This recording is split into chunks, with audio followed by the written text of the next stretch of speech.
Lots to get into today. The high temperatures and humidity outside can make us feel like our makeup is literally melting off. Beauty expert Michelle Phillips, though, is back to show us how a few tweaks to our beauty routines can actually help us look fresh like we want to in this Florida heat. Yeah, it's not like we're having a makeup meltdown. Seriously. I mean, this is every day. Yeah, and honestly, for years, my job as a makeup artist is working with celebrities on a set all day long under hot lights. So all I've ever done my entire career is help that makeup look fresh all day long. So I'm going to share a few secrets with you today. Okay, but I don't want to be constantly doing stuff all day long. Like, we got to put it on and then go. And do you have some secrets? I do. Okay. First, I think the biggest myth that people think when it comes to moisturizers is, you know, just don't put on moisturizer because then you'll look less greasy out. Yeah. Because it's hot outside, you get moisturizer. No, actually our skin produces more oil when it's drier. So you're better off using like a moisturizer that is lightweight, maybe mattifies the skin a bit, and then use your foundation. Okay. Or I like to use a primer on my skin, what does a primer do? Okay, so a primer, I mean, you think about like painting your walls, a primer is gonna help that paint really adhere and cover more when you paint your walls in your house. So when you think about your skin and your foundation, if you use a primer, what it does is it actually helps to refine the pores, it kind of blurs the imperfections. Okay. And you notice a difference using a primer? I do, but you wanna make sure that you're using a primer that is lightweight on your skin because more layers means heavier feel. That's why I hesitate in using a primer. Right. It's like, great, one more thing I got to put on. I like to use a primer that actually mattifies the skin this time of year. Unless you have dry skin, use one that's an anti-aging primer. So look for a matte primer. A matte primer or anti-aging, depending on what your skin type is. Because again, even if you're kind of dry, just because it's hot outside does not mean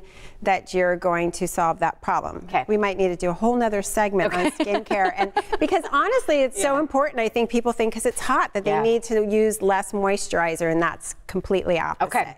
So use the primer, and then there are options for foundations. There are long-lasting wear foundations that you can look for. This one has like a 12-hour coverage, but yet it's lightweight and it has a powder finish. So if you look for those types of products, they're out there. Experiment with them. And again, some people don't realize that makeup you can return if it doesn't work out for you. So you can experiment at home. Because that's really the only way you can do it is to try it and see if it works with you. And then a tinted moisturizer, we were just talking about this, will give you the SPF protection. It will help refine the pores and give you that more even skin tone. But it has a little bit of foundation in it, so you don't have that heavy coverage, but you're protecting your skin, and it gives you that healthy glow. And is this the order? Obviously, primer goes on, you know, moisturizer, primer, foundation, and then powder is a big thing. I think a lot of people put on a lot of powder, then they walk outside and they think, oh, I look thick and cakey, and then as you powder all day long, it just gets worse.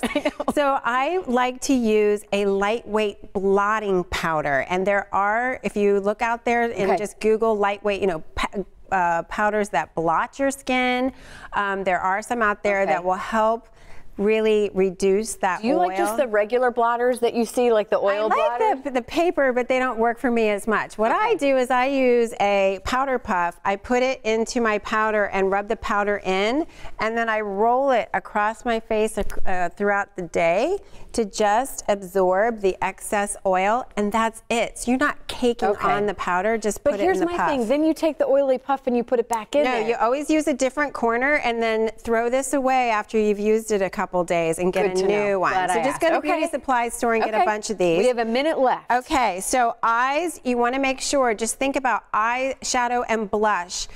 Keep it light, because the darker the color, what happens is the pigment from the makeup will turn darker throughout the day. So your blush and your eyeshadow will get darker as your skin gets oilier. So if you start out lighter, it'll actually get a little darker throughout the day. So I don't like to see women wear these heavy bronzers and these brown blush and very dark eyeshadow, because by the end of the day you look in the mirror and you're like, what's going on? So, and then of course waterproof mascaras and pencils. Do you like a primer for eyeshadow? Yes, you can use a primer for eyeshadow too if that's something that you like to do. I just use a little bit of foundation with powder on it. And then lips, people just tend to don't like the gummy lipstick feel in the heat. So what I do is use a waterproof lip liner. So you've got it on there, it's gonna stick, and then just dab a little bit of gloss or lip balm on top for your just kind of a shimmer, and you're good to go, rather than that lipstick that all of a sudden, you know, you're out and you just think, I just want to get and then your hair sticks to it. That's always fun. Good stuff. We love when you're here. Michelle, thank you so much. We learned so much from you. We look forward to seeing you again soon. Thank you.